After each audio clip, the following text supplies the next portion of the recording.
오늘 이 자리를 빛내주시기 위해서 저희 대구 시인협회 회장인 윤일현 회장님 와 계십니다. 인사 말씀 잠깐만 들어볼게요. 네, 안녕하세요.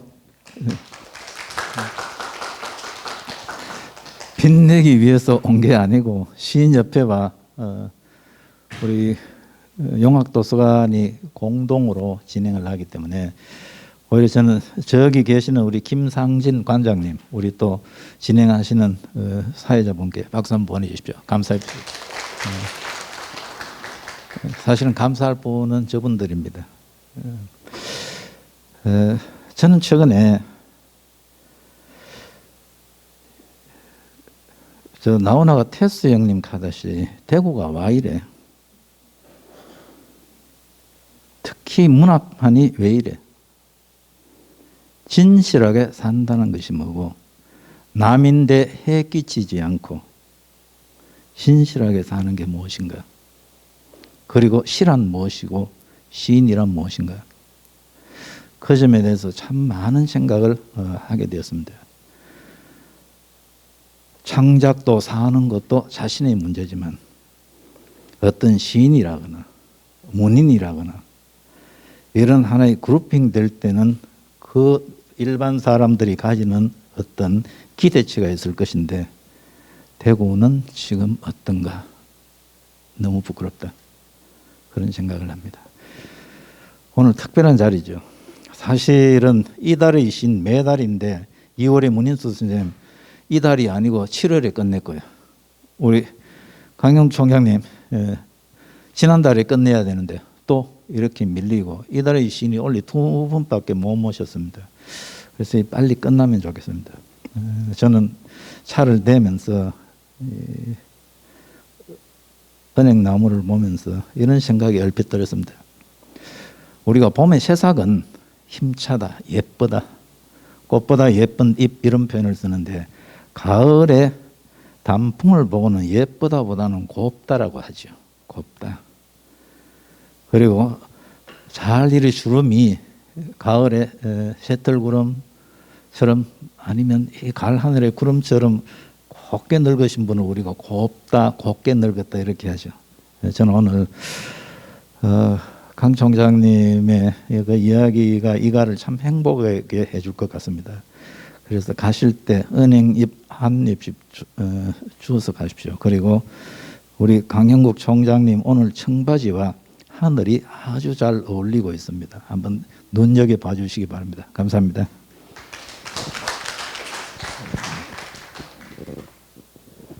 네. 그럼 오늘 강연자인 그 강용국 선생님 모시기 전에 제가 잠깐 소개를 드리도록 하겠습니다. 강용국 선생님께서는 경북 상주 출생으로 1976년 현대문학으로 등단하셨고요. 2017년까지 대구교대 총장을 역임하셨습니다. 1992년부터 시와 반시라는 대구 시 전문 개간 문예지를 발행하고 계시고요. 시집으로 절망의 이삭, 구병산 저 너머 등 다수의 시집이 있습니다. 그럼 오래 기다리셨습니다. 오늘 강연자인 강용 선생님을 한번 모셔보도록 하겠습니다. 박수 부탁드리겠습니다.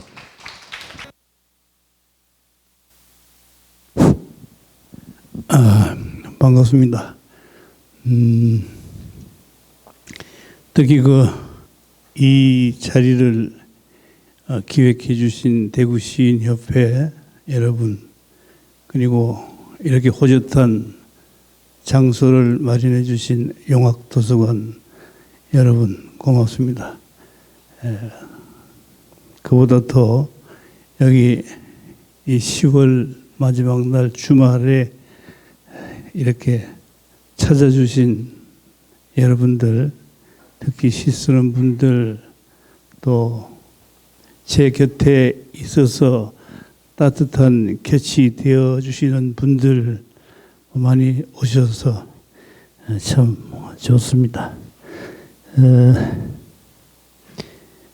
여기 그 앞에 여기 보시면 시와 반시와 대구 문학 이렇게 되어 있는데 김상진 관장께서 한참 전에 이 강연 이야기를 하시면서 제목을 좀 말해달라 하길래 얼떨결에 뭐 저러면 안 되겠나 싶어서 말씀을 드렸는데 그렇게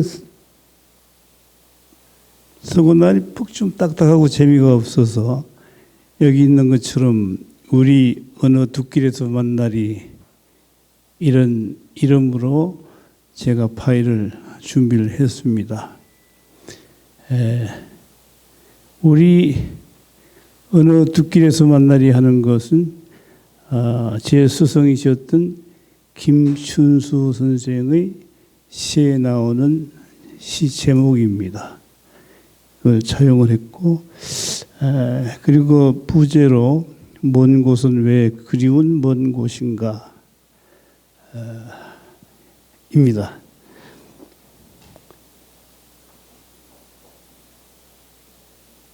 이거 어디 보고 하면?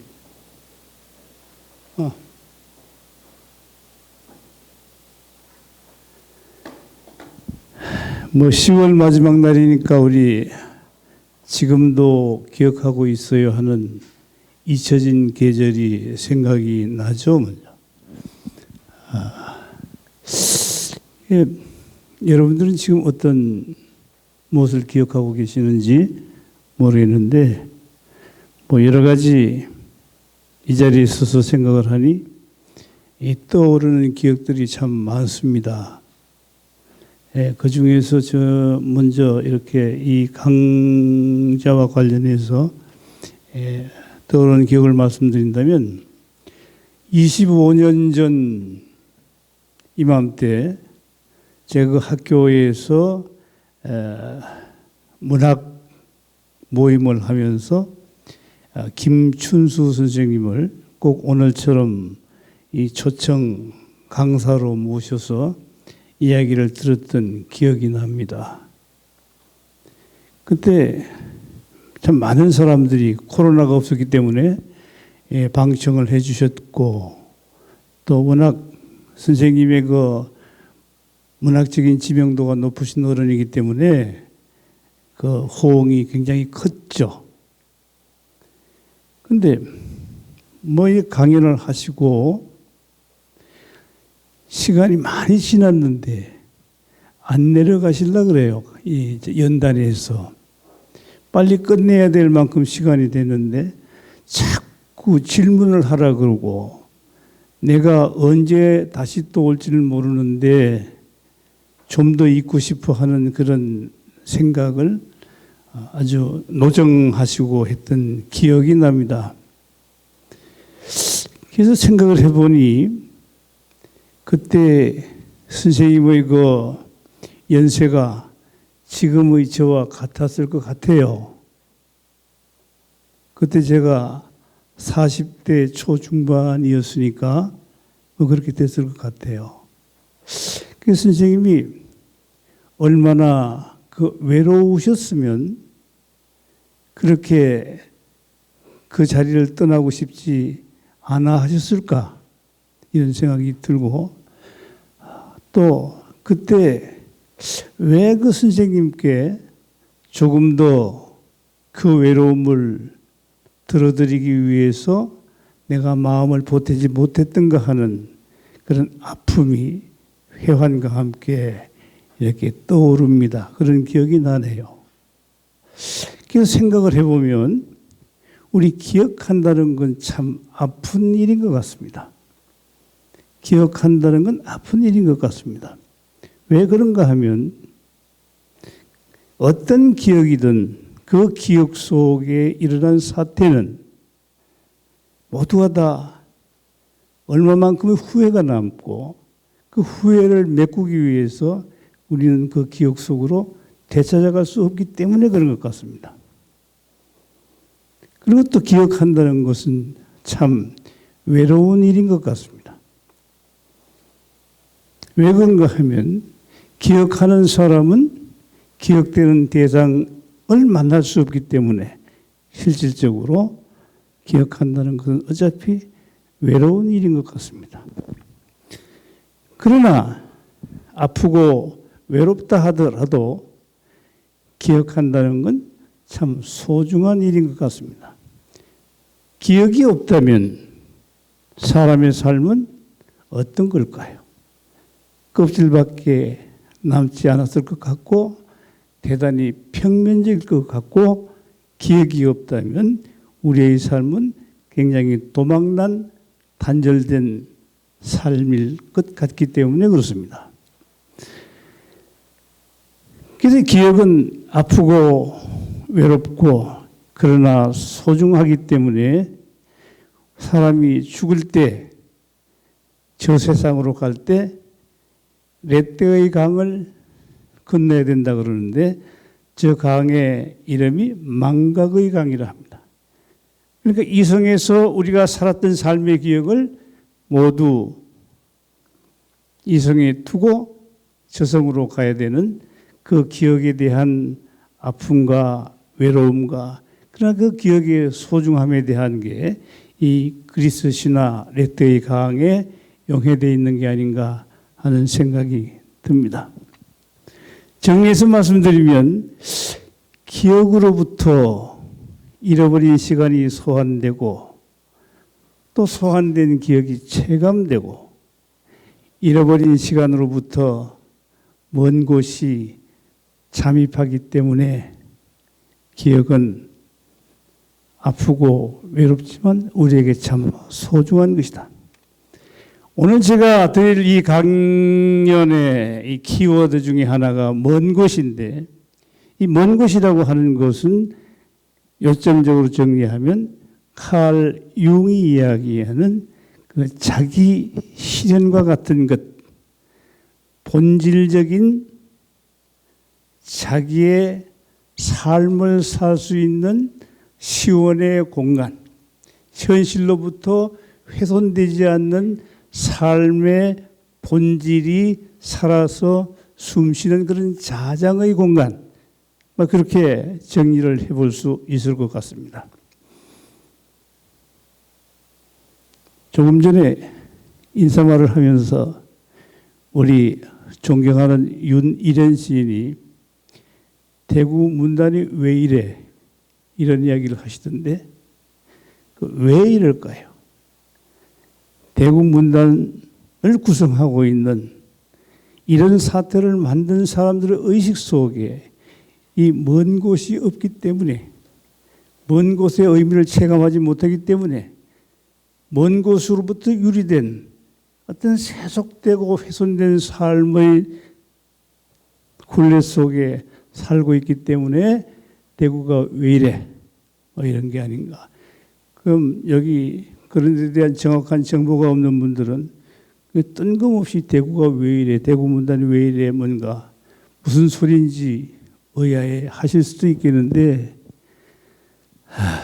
뭐 실제로 무슨 문학상과 관련돼서 대단히 글 쓰는 사람들이 얼굴 들기가 좀 민망한 그런 사태가 일고 있죠. 구체적인 이야기는 피해가는 게 좋을 것 같습니다. 조금 전에 제가 그 기억의 내용 중에 김춘수 선생님과 관련된 기억은 제 삶의 제 의식의 어떤 밖에서 이루어졌던 그런 기억이라면 지금 여기부터 제가 보다 몇 가지 더 세심하게 말씀드릴 것은 제 안쪽에서 바깥쪽이 아니라 안쪽에서 일어난 안쪽에서 있었던 일에 대한 기억입니다. 여기 한번 같이 보시죠. 제가 천천히 읽겠습니다. 아연 푸른 나무가지 사이로 새 한 마리가 미끄러진다. 새 한 마리가 미끄러질 때 혼비백산하는 실록 사이의 저 길에 가엾는 흔적을 무엇이라 말해야 하나. 어떤 비의 서늘한 무게의 팽팽한 침묵. 아마도 저 세상 한 끝을 입에 물고 시간의 지청을 날아서 왔으리라. 어치는 가가가 또는 과과 큰 소리를 내며 울지 않는다. 가가가 또는 과과 큰 소리를 내며 우는 것은 어치를 닮은 누이가 아니라 방아쇠를 당긴 내 손가락이 가리키는 저 검은 시간의 골짜기이다.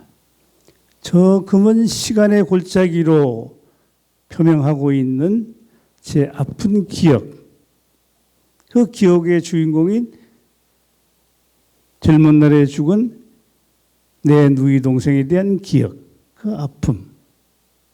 제가 군대 생활을 35사에서 했는데 35사가 그 전주 쪽에 있는 그 부대입니다.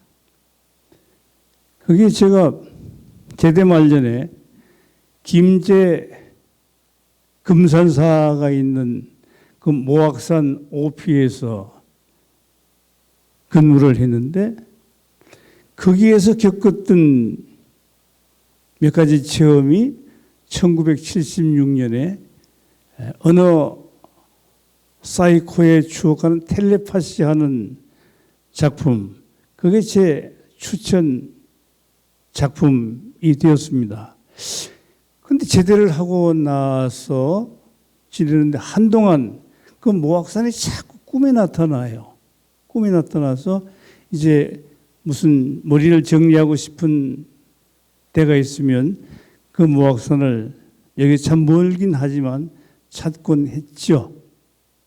그 모악산을 이렇게 걸어서 올라가는데 그 수왕사라고 하는 작은 암자가 있는데 그 암자에 걸터 앉아서 그 여름에 이렇게 그 모악산 숲을 보니까 이 어치가 울어요. 어치 우는 소리가 가가 과과 하고 울죠. 근데 그걸 보니까 저 어치가 바로 내 죽은 누이 동생이 어치로 저렇게 환생해서 와서 내게 무슨 이야기를 하고 있는 게 아닌가 하는 생각이 문득 스쳤어요. 되돌아보면 우리 세대의 젊은 날 많은 분들이 정말 어려움 속에서 가난 속에서 살다 갔지만 되돌아보면 내 누이 동생 같은 경우는 정말 고생하기 위해서 태어난 게 아닌가 싶을 정도로 고생만 하다 젊은 날 갔기 때문에 정말 그 기억이 제가 지울 수 없는 상처로 남아있는 거예요. 상처로 남아있는 거예요. 제가 다시 그 시절을 다시 살 수 있다면 내가 은행에 권총 들고 가서 강도짓을 해서라도 그 가난을 구원해 주고 싶은 그 생각이 들 정도로 참 아파요. 그러나 그건 해결할 수 없는 일이기 때문에 자주 꿈에 나타나요.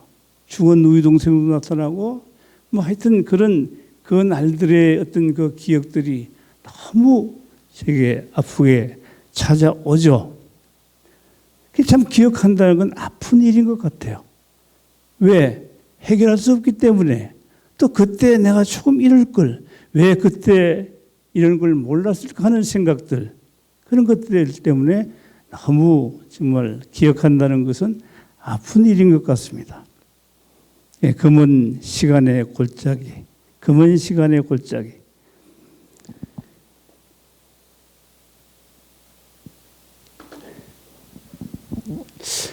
또 이 기록한다는 것은 참 외로운 일인 것 같습니다. 기록이란 말은 요도에 박힌 결석처럼 아프다. 기록이란 말은 영구불변하는 금강석 같다. 기록이란 소멸의 항체이다. 기록한다는 것은 생의 의지이다.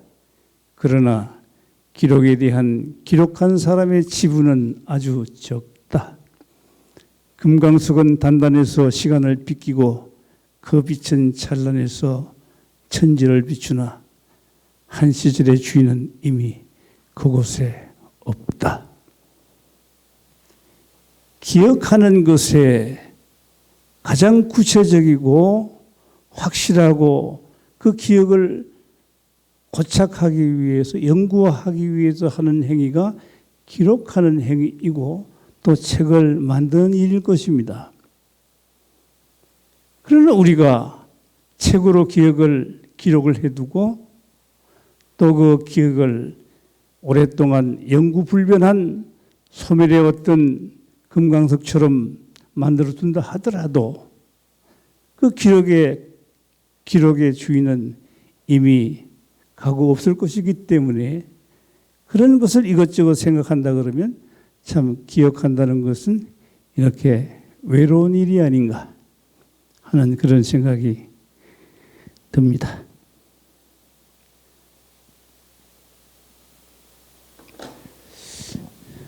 그것이 비록 딱딱한 악성 종약이라 하더라도 흙은 모든 기억을 곰삭인다.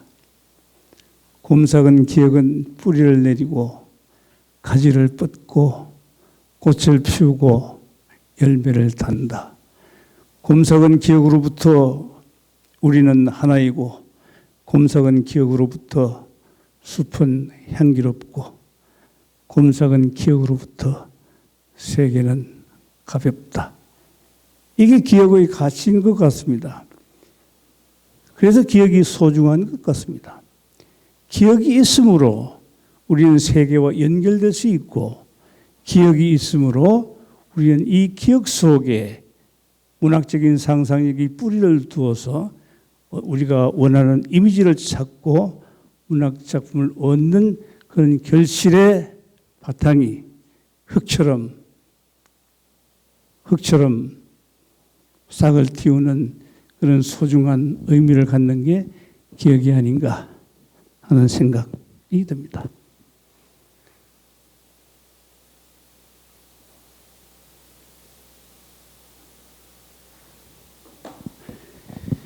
결국 우리가 기억한다라고 했을 때 가장 보편적으로 우리가 개인이든 집단이든 가장 보편적으로 우리가 기억한다 했을 때 가장 먼저 떠오르는 것이 고향 아닌가.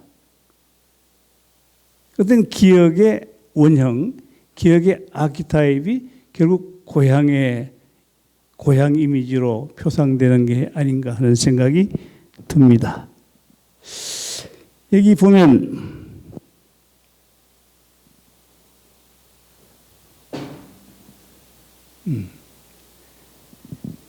여기가 제가 태어난 경상북도 상주시 화남면 여기 어디 우리 집입니다. 여기 요 부분이 여기 우리 집입니다. 여기 보이는 게 구병산이고 여기가 보면 25번 국도입니다. 25번 국도를 타고 쭉 가다 보면 여기 우리 마을로 접어드는 이런 길이 있습니다. 제가 1948년 3월 7일 날 여기서 태어났습니다. 계시는 제가 태어난 우리 집, 우리 마을을 제가 이렇게 고요의 남쪽이라고 명명을 했습니다. 고요의 남쪽. 사우든 캄. 이래가 지금 제가 만든 이 용어가 세 가지가 있는데 고요의 남쪽, 초록의 빈터, 오래된 약속 이렇게 세 가지가 있는데 지금 상표 등록을 지금 하려고 준비 중에 있습니다. 고요의 남쪽. 고요한 남쪽이 아니라 고요의 남쪽. 25번 국도를 따라 하늘까지 70리밖에 남지 않은 그 마을에 들른다면 오랑캐꽃 정다운 논뚝길 넘어 초록이 풀어놓은 실개천을 만날 수 있으리라. 작아서 너무 작아서 군사지도에도 그려놓을 수 없는 눈 감고 보면 핀셋으로 집어낼 만한 그러나 내 마음 한가운데 큰 소자가 빠졌네. 큰 소리로 흐르는 아름다운 실개천을 만날 수 있으리라. 내 어머니 두고 가신 그리운 그 목소리 들을 수 있으리라. 이 문제의 실개천 이게 문제의 실개천 이게. 저희 마을이 보면 실개천 하나를 사이에 두고 서쪽은 충청북도 보원 땅이고 제가 태어난 곳은 경상북도 상주 땅입니다. 같은 마을입니다. 같은 마을. 실개천. 근데 실개천 이것 때문에 제가 시를 쓰게 된 게 아닌가 생각이 들어요. 저는 실개천이 제 의식 속을 갈라 놓아서 제가 초등학교 갔을 때는 초등학교 아이들이 제 말소리가 경상도 말 같지 않다고 따돌림을 당하고, 또 중학교는 보은 땅으로 갔는데 그쪽의 아이들이 경상도 보리문댕이 말 비슷하다고 또 따돌림을 당하고, 이게 완전히 소속감이 결여되는 거예요. 그래서 참 소속하는 게 참 힘들어요, 제가. 그래서 저는 거의 혼자 노는 게 이렇게 그래서 익숙해진 게 아닌가. 요는 실개천 이게 참 문제, 실개천 이게. 그래서 어떤 지금은 이 실개천이 옛날에는 좀 야속하고 했지만 뭐 지금은 좋아요. 그래서 오늘 가면 그 어머니 목소리처럼 저희 어머니는 늘 여기 하늘 하도 골짜기여서 저희 마을이 하늘까지 70미밖에 되지 않는다고 늘 그렇게 푸념처럼 말씀을 하셨더랬어요. 실개천. 그래 언제 기회 되면 한번 같이 가보시죠.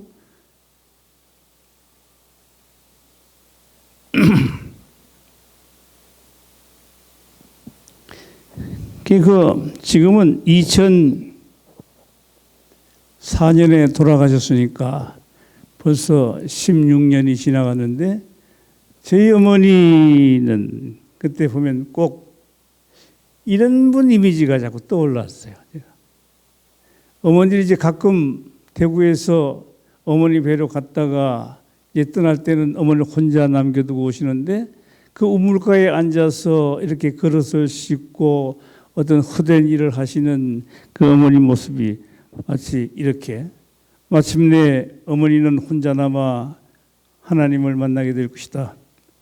텅 빈 시간 속에 호박 심고 상주 심고 상추 심고 꽃과 나무에 물 주시며 더딘 주말을 헤아릴 것이다.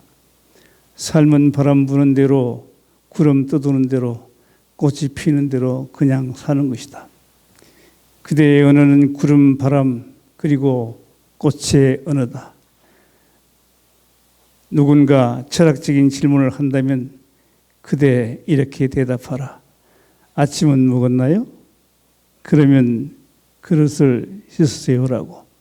우물가 내 어머니 하얗게 혼자 앉아 그릇을 씻으신다. 틱나탄이었다. 아프죠? 이런 기억을 하면. 가고 안 계시니까 아프죠?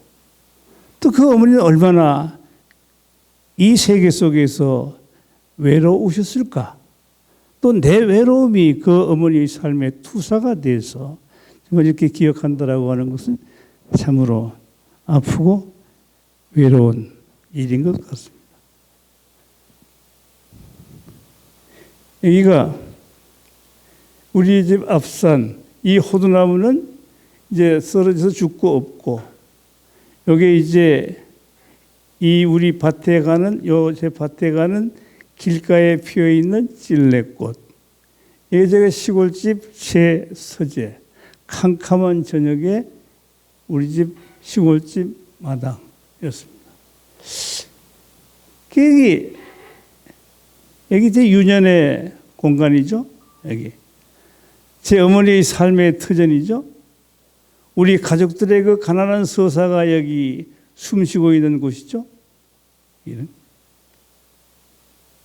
가끔 요즘도 뭐 시간 날 때 한 달에 두어 차례 가서 이렇게 캄캄한 밤에 혼자 있어 보면 정말 그 어둠의 무게, 그 정막의 가위 눌림, 그게 정말 굉장히 힘들어요. 그래서 이런 캄캄한 속에서 혼자 오랜 세월을 사셨던 돌아가신 어머니 같은 경우는 얼마나 힘들고 외로웠을까 하는 생각, 그런 것들이 참 아픈 기억으로 남습니다. 이렇게 기억을 추동하는 것, 그게 가끔은 이렇게 이런 노래가 그 세계 속으로 나를 데려다 줘요. 그래서 볼로 같은 이 사람 인간과 공간이라고 하는 책을 쓴 볼로 같은 사람은 우리 그 먼 곳이 우리에게 잠입한다라고 이야기. 먼 곳이 우리에게 잠입한다라고 이야기를 합니다. 먼 곳이 찾아오는 것, 잠입한다라고 이야기를 하는데 그 잠입이라는 용어가 퍽 재미있어요. 그래서 어떤 이 기억의 세계를 우리의 의식 속에 잠입할 수 있도록 하는 분위기, 정서적인 분위기, 이런 노래가 그런 역할을 잘 하는 것 같아요. 음마일 가는 길에 하얀 찔레꽃 하얀 잎은 맛도 좋지. 배고픈 날 가만히 따먹었다오. 엄마 부르며 따먹었다. 가을밤 외로운 밤 벌레 우는 밤 초가집 뒷산길 어두워질 때 엄마 품이 그리워 눈물 나오면 마루 끝에 나와 앉아 별만 셉니다. 이런 노래를 이렇게 부르면 저는 어떨 때 혼자 시골집에 갔다가 올 때 가끔 이런 생각 속에 사로잡히면 길가에 차 세워놓고 실컷 울다가 이 노래 하면 눈물이 나. 여러분들 울고 싶을 때 이 노래 하죠. 울고 싶을 때. 자꾸 울면 좋아요. 자꾸 울면. 안에 나쁜 거 다 나가는 거죠. 이건 누가 노래 한번 해볼래요?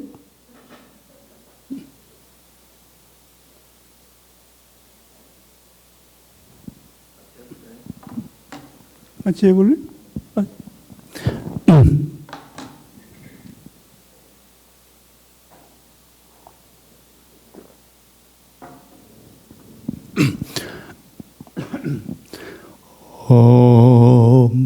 엄마일 가는 길 하얀 찔레꽃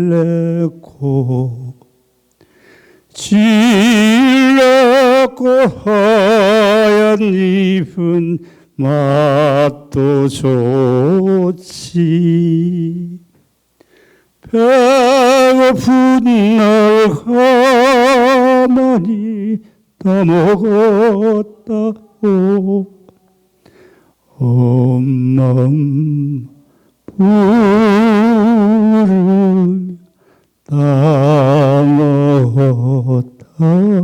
따먹었다오. 여러분들 지금 이 노래를 하는 순간 어머니가 여러분들 기억 속에 찾아오셨다면 그런 경우가 바로 먼 곳이 잠입하는 순간입니다.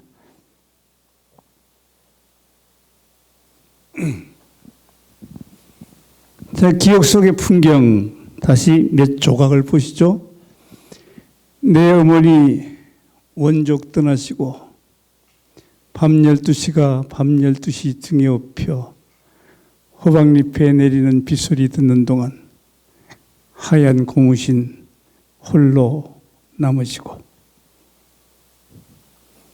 우리가 시를 읽을 때 그게 무슨 뜻이냐고 따지지 말고 그냥 저런 전경 속에 여러분들 마음이 닿으면 족한 겁니다. 비 오고 바람 불고 햇살 눈부시게 박다 해도 내 어머니 두고 가신 하염없는 지팡이는 하염없는 북쪽 하늘을 걱정하지 않는다. 고양이도 어둠에 떠밀려 제 집을 찾아가고 마침내 저 혼자 마당가에 우두커니 서 있다 하더라도 내 어머니 짚고 다니시던 지팡이는 이제 더 이상 넘어질까 내 어머니 걱정하지 않는다. 여러분 그 사람이 늙고 노쇠해지면 지팡이를 의지하죠. 그 지팡이를 보면 위태롭게 노쇠해가는 그 죽음의 입구가 이렇게 느껴지고 안타깝죠. 그러나 이렇게 가고 나면 혼자 남은 지팡이는 자기의 할 일을 다 한 것처럼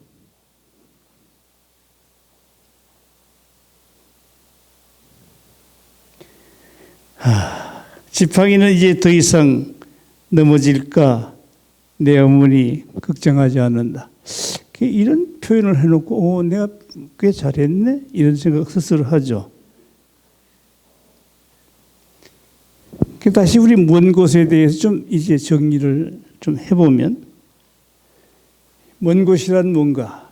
분주한 일상에서 참된 자아를 상실했을 때, 제 집이 더 이상 제 집이 아님을 느낄 때, 고향이 낯설어질 때, 밤 깊어 더 낯선 객저의 삶 속에 찬바람 불 때, 우리들의 마음속에서는 잃어버린 고향이 먼 곳으로부터 나타납니다. 현실의 결여가 먼 곳에 대한 그리움을 주동하고 먼 곳을 호명합니다. 그러니까 먼 곳에 대한 동경은 사실상 삶이 진정 삶다웠던 잃어버린 시온을 향한 갈망인 것입니다. 그러므로 먼 곳은 객관적으로 확인 가능한 물리적 공간이 아니라 과정이자 현상이며 인간의 본질 속에 뿌리 박혀 있는 의식의 자장이 바로 먼 곳입니다. 그래, 이 먼 곳이 소멸된 사람들, 먼 곳을 소멸시키는 가장 큰 바이러스는 탐진치입니다.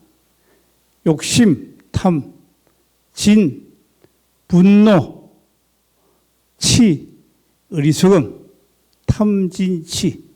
세상이 온통 탐진치의 공격에 함락돼서 세상이 왜 이래? 대구가 왜 이래? 문학성이 왜 이래? 이런 현상이 일어나는 겁니다. 그 먼 곳이 소멸되고 없기 때문에 그래요.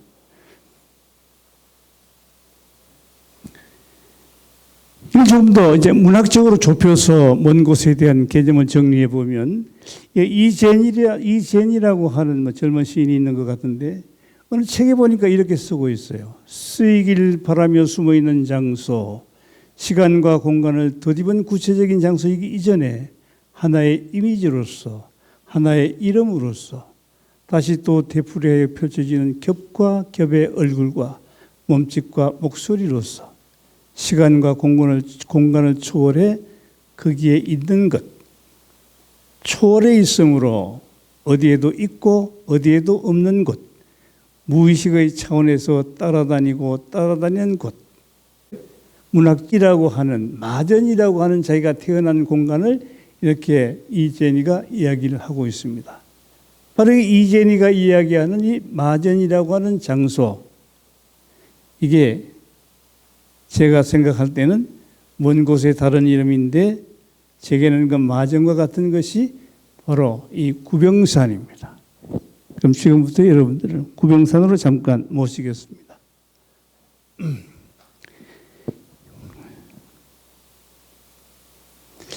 옛날에는 부모들이 자식을 낳으면 많이 잃었죠. 위생 상태도 안 좋고 병원도 없고 하기 때문에 그랬을 것 같은데, 하여튼 저희 같은 경우도 계속해서 애를 낳으면 죽고 또 애는 있어야 되는데 소원은 이어야 되는데 없고 해서 많이 고생을 하셨던 것 같아요. 그래서 저희 어머니가 구병산 자락에서 석 달 열흘을 산기도 해서 저를 얻었다고, 낳았다고 그러시더라고요.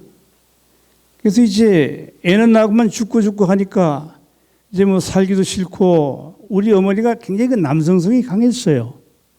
남성성이 아주 전문적으로 아주 아니무스가 아주 강했어요. 그래서 그만 살기 싫어가지고 그냥 도망을 가셨다네. 그래가 포항으로 가셔서 거기 미역 장수를 하셨대요. 그래 집에 안 돌아가려고 했는데, 근데 어느 날 보니까 뱃속에서 쿵쿵 내가 발길질을 하더라네. 그래가지고 이제 돌아오셨다고 그런 얘기를 들었는데, 제가 좀 외람되지만 구병산 정기를 받고 태어났습니다. 이 태몽하는 게 그때 그 이야기거든요. 네. 동해안 어느 바닷가에서 어머니는 미역을 파셨다. 어머니 머리 위에 얹힌 미역의 긴 오를 거슬러 오르면 그 끝에 우뚝 구병산이 있고 구병산 가파른 벼랑이 있고 벼랑 끝에 메어 달린 내 어머니의 석 달 열흘이 있다. 산발치까지야 3시간이면 다 할 수 있겠지만 동해바다에 몸푼 어머니의 미역은 길고 미끄럽다. 두리번거리며 어머니 동해안 작은 마을을 서성이시고 밀려오는 파도 소리에 우명옷 적시며 저녁 맞으시고 참봉에 점괘가 펼쳐든 바다, 강보에 쌓인 어머니의 그 바다, 한스럽고 질기노를 그슬로 오르며 나는 수없이 미끄러져 발을 다친다. 내가 어머니의 태몽 속 성난 멧돼지였던 구병산 어느 운막 속으로 들어가기에는 지난 40년이 너무 멀고 낯설다. 대구에서 3시간이면 구병산 날벼랑에 닿을 수 있겠지만 황간이나 영동 부근 어디쯤에서 나는 차를 돌려야 할지도 모른다. 길고 질긴 어머니의 미역이 자주 핸들에 감긴다면 두리번거리며 어머니 아직 동해 바다에 계시고 바다에 몸푼 어머니의 미역이 자주 헛바퀴를 구르게 한다면 여기 보면 구병산까지 3시간이면 닿을 수 있는 것, 또 40년 전, 그러니까 이런 걸 보니까 제가 이걸 쓰니까 한 30년 된 것 같아요. 30년. 지금 대구에서 1시간 반이면 도착할 수 있는데 그때 도로 사정이나 차 사정으로 한 3시간 걸렸어요. 오래전에 쓴 작품인데 제가 태몽에 그 멧돼지를 이렇게 다래끼 속에 멧돼지를 몇 마리 주워서 오셨대네, 어머니가. 멧돼지 태몽. 그러니까 이 멧돼지 같은 의식이 제 의식의 어떤 그 무의식 속에 이렇게 있는 게 아닌가? 그래서 가끔 그게 이 분석 심리학자들 이야기로 하면 그 어떤 멧돼지의 어떤 공격적인 속성이 제 무의식 속에 자리 잡고 있는 그림자가 아닌가?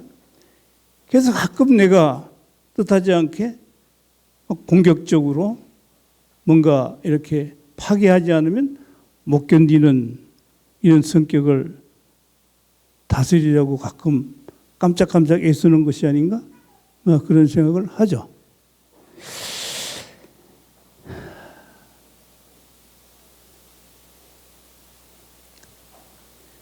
이게 좀 사진이 흐린데 이게 이제 구병산인데 실제로 산이 좀 사진을 이렇게 제가 편집하다 보니까 이 너무 이렇게 세로로 길게 된 거. 이게 구병산. 이게 우리 모습. 그래서 제가 늘 하여튼 구병산을 보면서 제가 자랐죠. 구병산 너머로 이제 별똥별도 치고 은하수도 글로 흘러가고 아무튼 구병산 너머는 누가 살고 있는지 무척 궁금했어요. 구병산 너머에 가면 내 이사간 친구가 그 마을에서 은행이 주우면서 살고 있을 것도 같고 내가 그렇게 갖고 싶었던 방화모나 틀세다 같은 것도 그곳에 가면 구할 수 있을 것 같고 하여튼 그게 무척 궁금했어요. 그런데 이 구병산 너머를 갈 수 있는 재간이 없는 거죠. 이 여기서 저 산을 찾길이 없으니까. 그래서 처음 제가 간 때가 1988년입니다. 그때 제가 포니 중고를 처음 샀거든요. 포니 2 중고 사가지고 그 차를 타고 갔어요. 평범한 어떤 마을이었죠. 이 마을인데. 그게 뭐 화전민들이 살고 수수 심고 또 이 메밀 농사 짓고 뭐 옥수수도 심고 뭐 그렇게 살고 있는 그런 뭐 언덕진 비탈진 마을이었죠. 마을인데. 늘 하여튼 막 여기 구병산이 궁금해서 제가 잘 보이나요? 어느 날 이제 구병산 어느 가을에 한번 올라갔어요. 구병산 여기로 올라가서 우리 마을을 한번 봤죠. 우리 마을. 우리 마을을 우복동이라고 이야기하는 사람들이 있어요. 우복동. 우복동 사진에 찾아보면 나와요.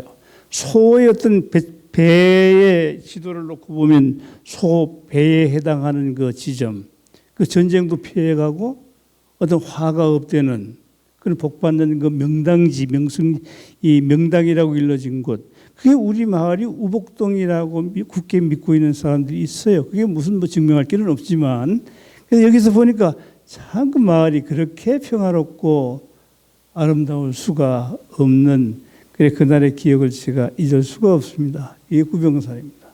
여러분들 25번 이 국도를 따라서 가거나 상주에서 저쪽에 충청도 어디니까 그 청량 어디 가는 그 길로 가는 그 고속도로가 있는데, 가다 보면 그 속리산 휴게소가 있고, 속리산 휴게소 그게 바로 구병산 밑에 세워져 있는 휴게소입니다. 혹시 지나는 길이 있으면 아 그때 그 사람이 이야기하던 곳이로구나 이렇게 생각을 하시면 될 것 같아요.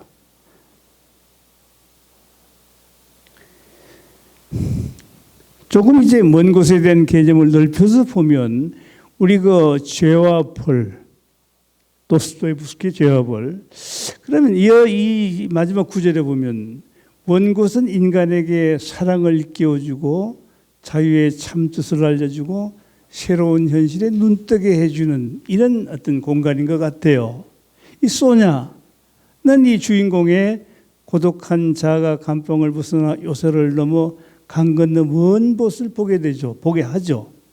그러니까 장녀 소냐의 사랑은 먼 곳이 잠입하는 사건이자 불모의 공간에 유배된 라스콜리니코프를 이곳 사람들과는 전혀 다른 사람들이 살고 있는 세계 속에 새롭게 태어나게 하는 생성력으로서의 먼 곳, 그 자체이기도 하다.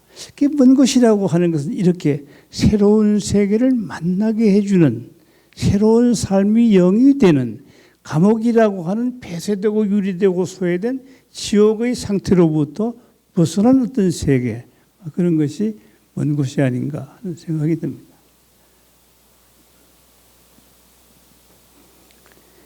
제 시 속에서 이 먼 곳이라고 하는 것을 이제 어떤 역할을 하는지에 대해서 잠시 생각을 해보면, 제가 이 반응이라고 하는 시, 이것도 참 오래전에 쓴 작품인데, 여기 한번 보시면 서산을 넘어온 구름이 제 그림자를 앞마당에 내려놓는다. 구석진 내 몸엔 비가 쐬고 흐린 등불은 자주 꺼졌다. 바다를 건너온 구름이 수평선 한 자락을 문턱 가까이 내려놓는다. 구석진 내 몸엔 곰팡이 번지고 때를 만난 바퀴들 구석진 내 몸을 뜯어먹었다. 대저 구름이란 꿈의 자궁인 것. 구석진 내 몸엔 수도관이 터지고 녹선 열쇠는 스스로 제 목을 부러뜨렸다. 해묵은 각은 물은 그렇게 칠거되었다. 놀라워라. 저 구름 자궁 속에 포크레인이 살고 있었다니. 그러니까 제 이 작품을 통해서 먼 곳이 무엇일 수 있는가, 어떤 문학적인 역할을 하는가를 따져보면 바로 해묵은 가거물을 철거시키는, 구름처럼 한없는 가벼움과 부드러움 속에 포크레인처럼 원초적이고 역동적인 에너지를 가지고 우리 삶과 문학에 관여하는 어떤 힘, 이렇게 어떤 먼 곳을 다시 또 정리해 볼 수 있지 않을까 생각이 듭니다.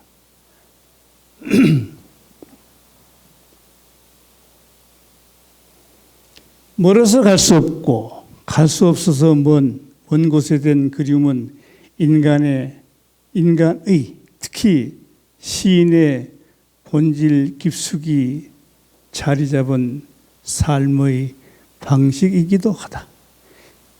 이게 시인의 본질 깊숙이 자리 잡은 삶의 방식이기도 하고, 이어야 하고, 이지 않으면 안 되고, 이렇다고 저는 생각을 합니다.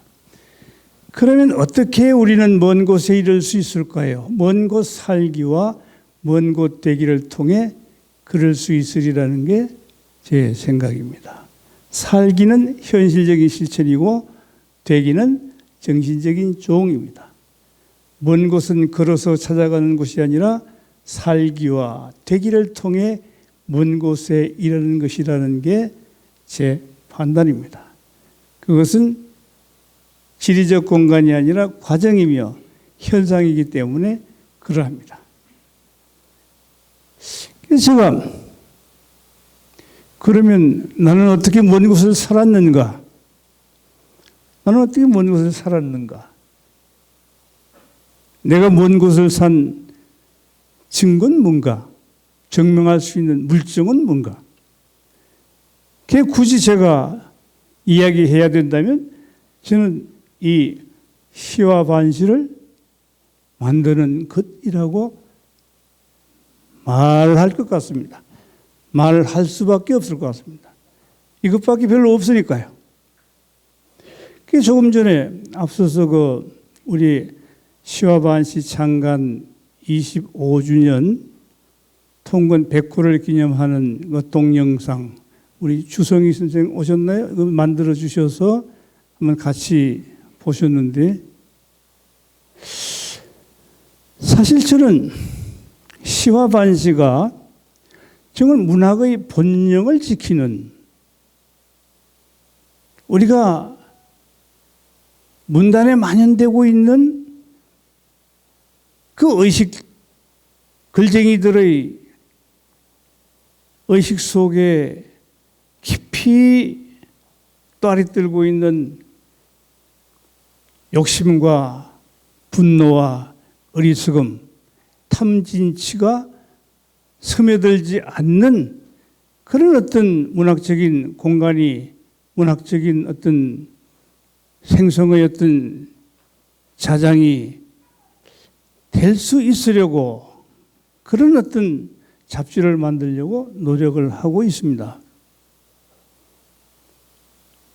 어떤 사람들은 저한테 와서 시공부를 하면 등단시켜 주냐고 이렇게 이상한 소리를 하는 사람들도 있고 또 어떤 사람들은 내가 추천하는 사람을 좀 어떻게 봐주라는 이상한 청탁도 있고 또 어떤 사람들은 시아반시 후원을 많이 할 테니까 어떻게 좀 자기를 클로즈업 해달라는 사람도 있고 그런데 저는 지금 한 30년 가까이 이 일을 해오면서 좌우지간 별로 그런데 기웃거리지 않았다라고 제가 얼굴 붉히지 않고 말씀드릴 수 있을 것 같아요. 그러니까 이제 욕은 많이 하죠, 욕은. 대구에 지금 여기 있는 것처럼 이 시와 반시가 대구 문학이라고 하는 큰 강연의 타이틀 속에서 제가 먼 곳을 키워드로 말씀을 드리고 있는 중인데 결국 대구에도 시 쓰는 사람들이 많지요? 한 줄 잡으면 한 1000명쯤 되는 게 아닌가 싶은데 제가 시와 반시에서 수용할 수 있는 인원은 많이 잡아서 10%, 뭐 100명, 한 50명 정도이죠. 사실 이 문학의 가치라고 하는 게 무슨 상품처럼 계량화해서 평가 척도가 될 수 있는 게 아니죠.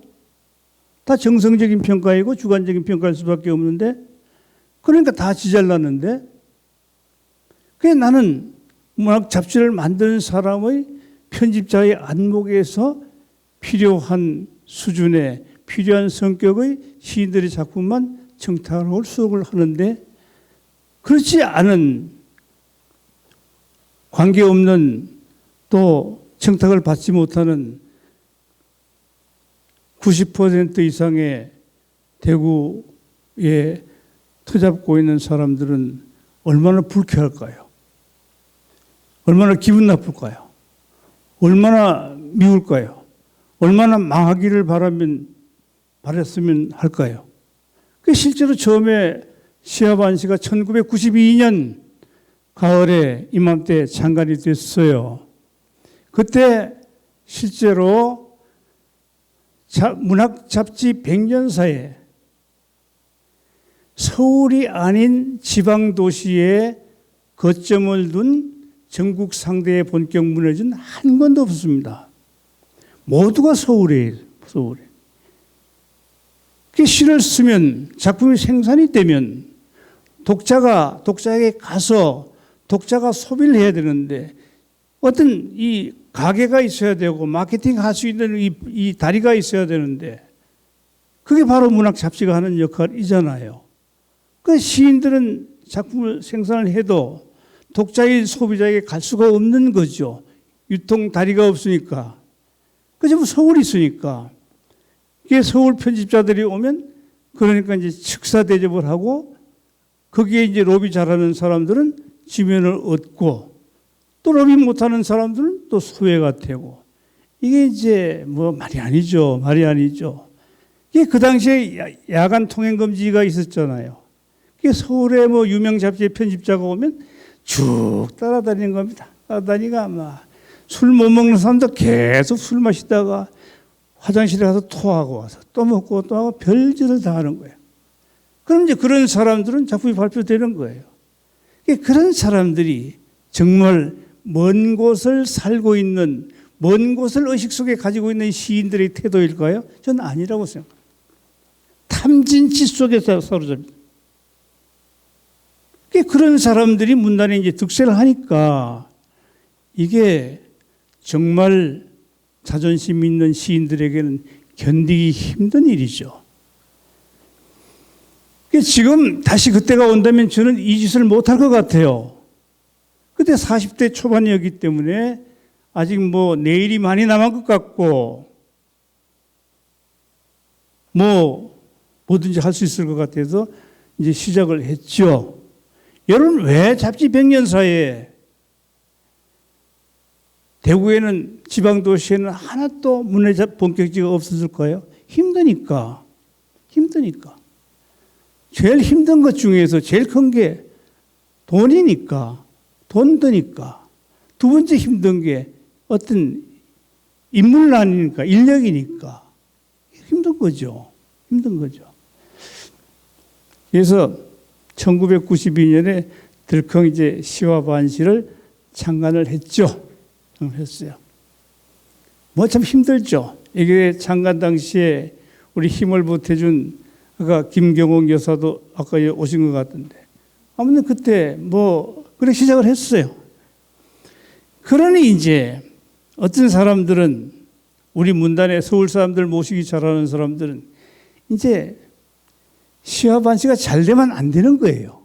잘 되면 이제 자기들의 어떤 뭐 이렇게 거간 역할이 줄어지니까 안 되는 거예요. 그러니 이제 풍문에 들려요.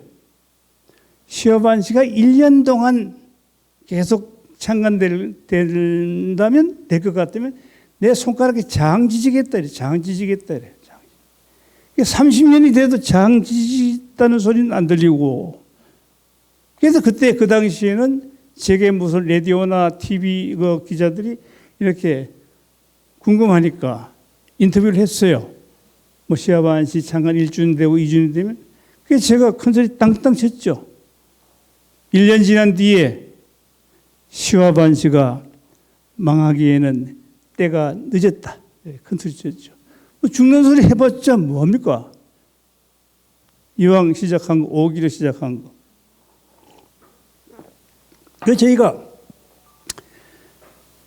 1992년에 처음으로 참 초라한 창간을 하니까 이게 굉장히 뉴스가 되는 거예요. 뉴스가.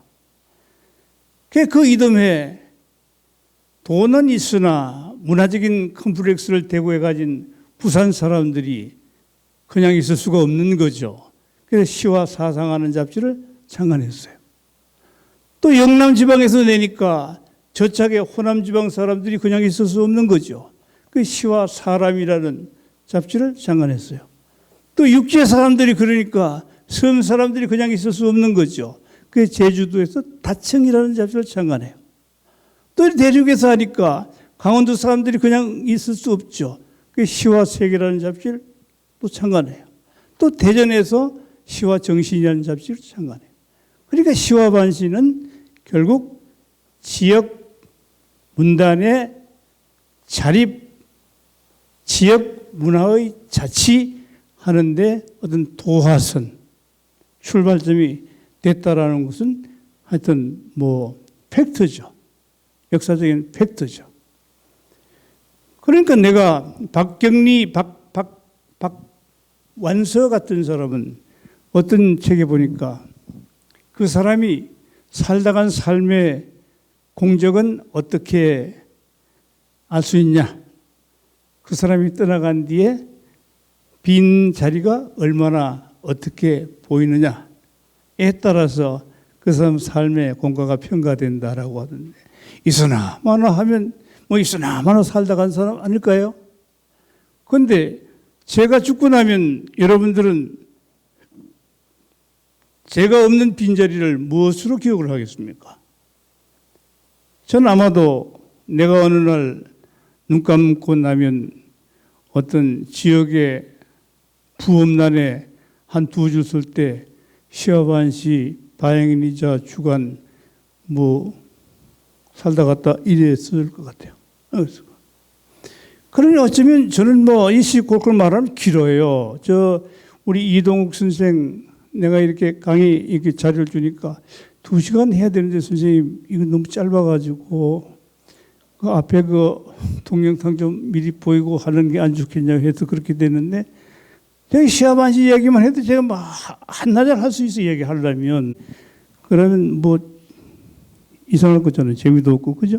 아무튼 시와 이 먼 곳에 닿는다라고 하는 것, 우리가 살기와 되기라고 우리가 이야기를 할 때, 저는 먼 곳을 사는 것, 그 어떤 흔적으로 저는 이 시와 반시 이야기를 할 수 있겠다.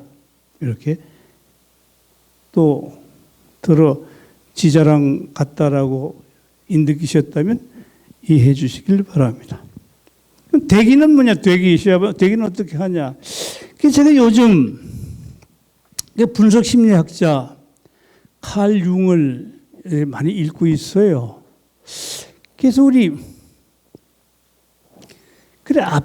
제일 앞에서 이야기를 한 것처럼 우리가 이 먼 곳이라고 하는 것은 결국 자기 실현, 개성화, 우리가 무의식 속에 가장 핵심이 되는 셀프, 이것을 이제 의식화해서 전체적으로 우리가 뭐 산다라는 뜻이겠는데, 그게 참 난삽해요, 난삽해. 그런데 우리가 이 자기화, 자기 실현, 개성화 하는데 가장 어떻게 이 장애가 되는 것이 우리 섀도우, 우리 무의식 속에 부정적인 인격으로 자리 잡고 있는 이 그림자 같아요, 그림자. 그럼 이 그림자를 나는 어떻게든 만나서 그림자를 어떻게 해결해서 나는 자기를 실현하고 싶은 먼 곳에 이렇게 이루고 싶은 이제 생각을 하는 거죠. 그래서 제가 요즘 쓰고 있는 작품이 그림자와 놀다 하는 연작입니다. 만나서 놀면 뭔가 좀 친해질 것 같고, 아무리 우리 무의식 속에 억압되고 있는 부정적인 인격이라 하더라도 그것이 나와 친해지면 뭔가 좀 내 꿈이 좀 이루어질 거 아닌가 하는 생각을 하죠. 그림자와 놀다. 데미안에 보면 그런 구절이 있죠. 데미안에 보면 내 속에서 스스로 일어나는 것, 스스로 솟아나는 것, 나는 그것을 살려고 노력했다. 그런데 그게 왜 그렇게 어려웠을까? 이런 이야기를 하죠. 결국 이 내 속에서 스스로 솟아나는 그것, 그것을 살려고 노력하는 것, 그건 참 어렵다는 것, 결국 그게 우리가 먼 곳이 된다는 것, 먼 곳에 이른다는 것, 그것의 어려움을 말하는 헤르만 헤세의 고백이 아닌가 하는 생각을 합니다.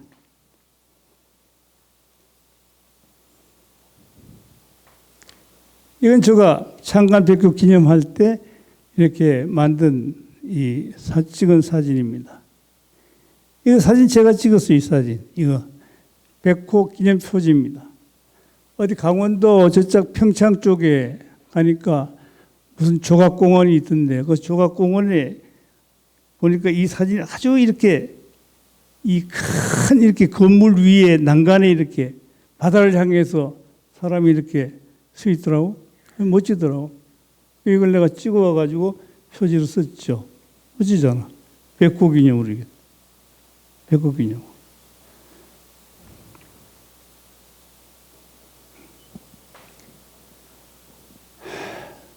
이 샌드버그라고 하는 미국 시인이 있습니다. 샌드버그라.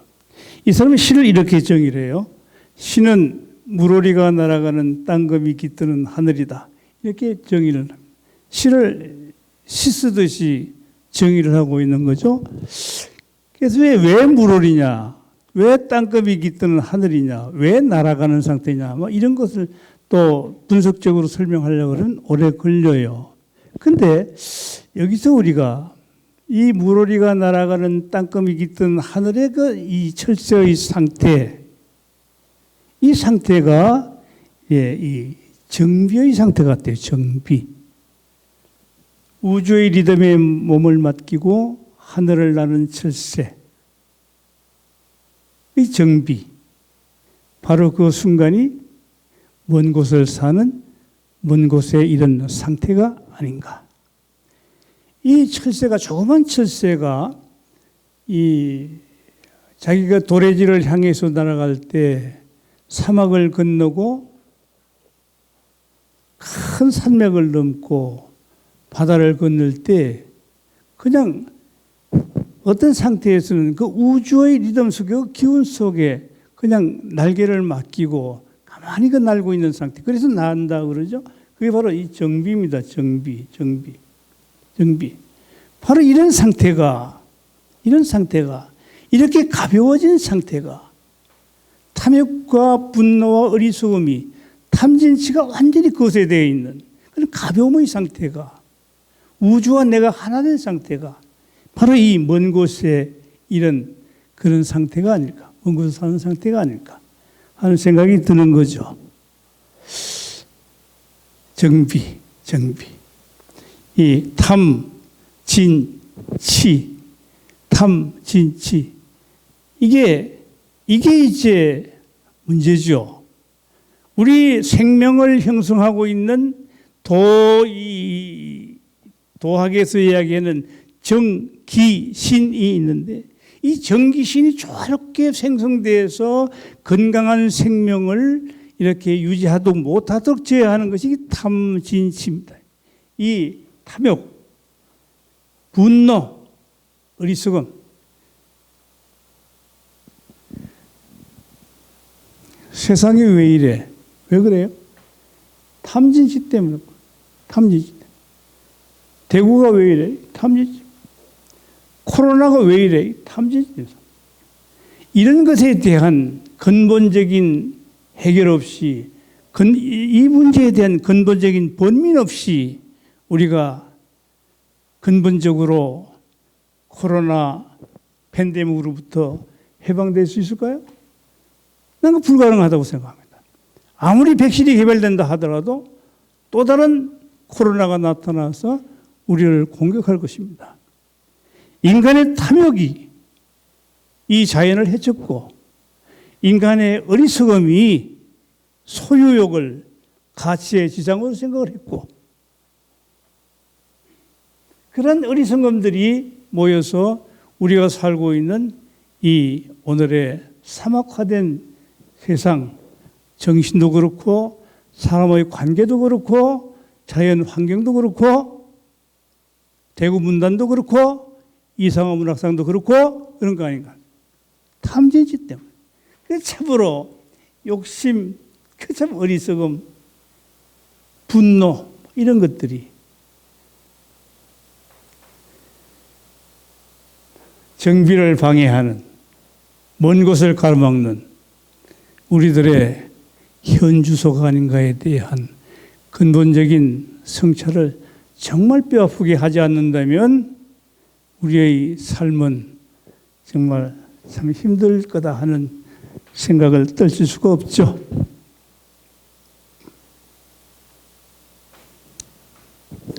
이런 정비의 상태에 노래를 부를 때 우리는 이런 정비의 상태를 느껴요.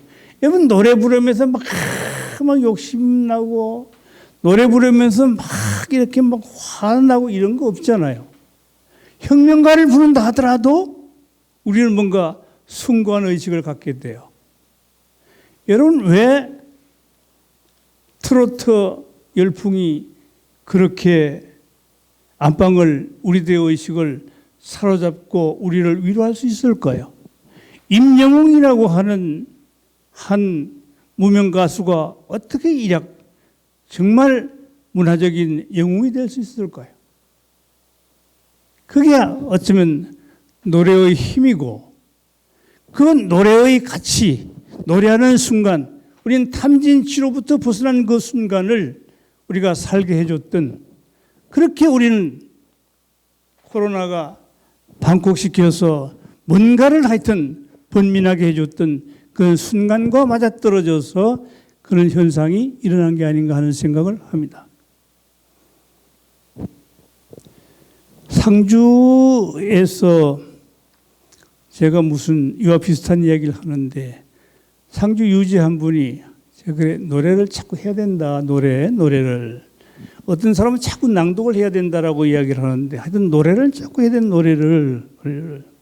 노래를 하면 우리가 그 참 정기실이 제대로 되고 탐진치가 좀 가벼워지고 하니까 우리는 좀 뭔가 인간다운 본성을 회복할 수 있는 그런 계기나 그런 순간을 만날 수가 있다. 그러니까 자기는 이 노래를 하면 그렇대요. 이별의 노래. 기러기 우러에는 하늘 구말리 바람이 산을 불어. 이 박목월 시인 작사한 거잖아요. 박목월 시인이 자기 부인 말고 좋아하는 사람이 있었나 봐요. 여자가. 그 이별을 했나 봐. 그래서 이 노래를 썼다 하네. 그래 박목월 선생 부인이 유익순 여사인데 이 노래를 제일 싫어했다 그래. 막 듣기 싫어했다. 그럴 수 있지. 근데 다 그럴 수 있는 거 자꾸 웃을 것도 아니고. 그 웃는 사람들 속에 이제 공감한다 소리잖아요. 그 질투 공감해. 이 질투라고 하는 게 탐진치라니까. 이게 탐진치라. 그게 아주 그게 천한 의식이라니까. 그게. 하긴 또 그거 없으면 또 삶아도 없는 사람도 많고 한데, 그지? 예. 그런데 그렇게 듣기 싫어하는데 제자들이 박목월 선생 죽고 상해 나갈 때 이 노래 틀은 거예요. 그때 우리가 박목월 선생의 상해 속에 실려가는 그 속에서 이렇게 눈뜨고 있는 박목월 선생의 의식은 어땠을까? 이 노래를 들으면 어땠을까?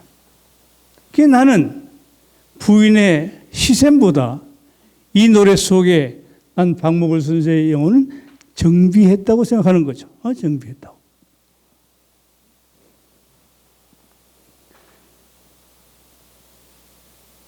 알 수는 없지만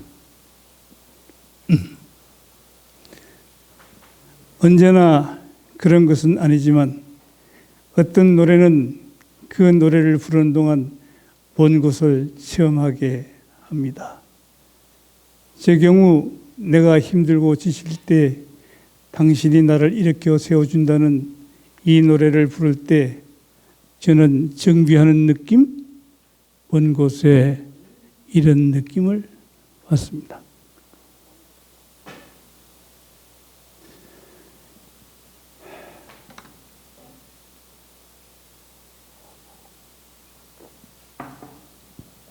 목 상태가 안 좋아가지고 또 그리고 너무 화내서 제대로 노래 못하는데 하여튼 이 안경값을 해야 되니까 안경값.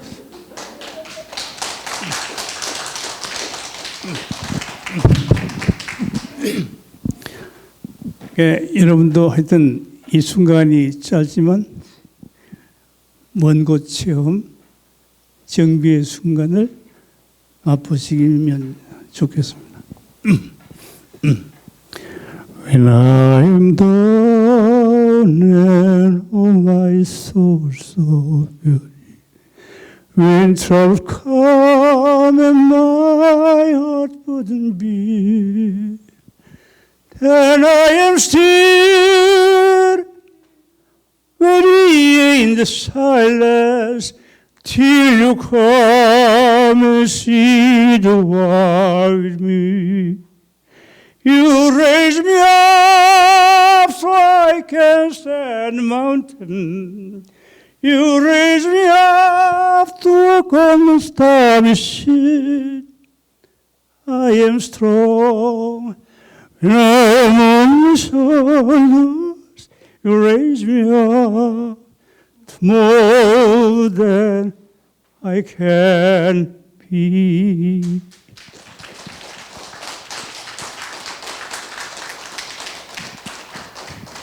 제 별짓 다 하죠. 이것도 제 컨디션이 좋을 때 같으면 뭐 이 리플레이 되풀이 해야 되는데 이제 이렇게 정리를 하겠습니다. 우리 이동욱 선생이 끝에 가서 질의응답도 하라 하니 지금 시간은 한 15분 남았고 정비를 끝낸 철새는 낯선 땅을 기웃거려야 하고 노래가 끝나면 우리는 일상의 민낯을 만나야 합니다. 그러면 도대체 먼 곳이란 무엇인지 묻지 않을 수 없겠죠. 먼 곳으로 무엇을 할 수 있는지 따져봐야 합니다. 문학이, 시가 도대체 우리에게 무엇인지 물어야 합니다. 그럼에도 불구하고 먼 곳의 잠입에 속수무책인 시인의 외로움을 어떻게 이해해야 할까요? 건너뛰어만 하건대 그것은 엇보이거나 운명일 터입니다. 시는 영원한 자동사이다 라고 말한 60년대 대표적인 평론가 김현 선생께서 남긴 가르침으로 제 이야기를 마무리하겠습니다. 그래서 시는 자동사, 영원한 자동사이다라고 했는데 아무튼 이 자동사라고 하는 것은 이 목적어를 갖지 않는 동사가 자동사입니다. 자동사. 그 목적어를 갖지 않는다라고 하는 것은 모든 것을 도구하지 않는다는 뜻입니다. 그 시는 그게 그렇게 어떤 내시 속에 먼 곳을 표상하는 구병산처럼 거기 그렇게 있기 때문에 내 삶을 지켜주는, 내가 먼 곳을 꿈꿀 수 있게 해주는 그런 역할을 하는 것이 시가 아닌가 하는 생각이 드는 거죠.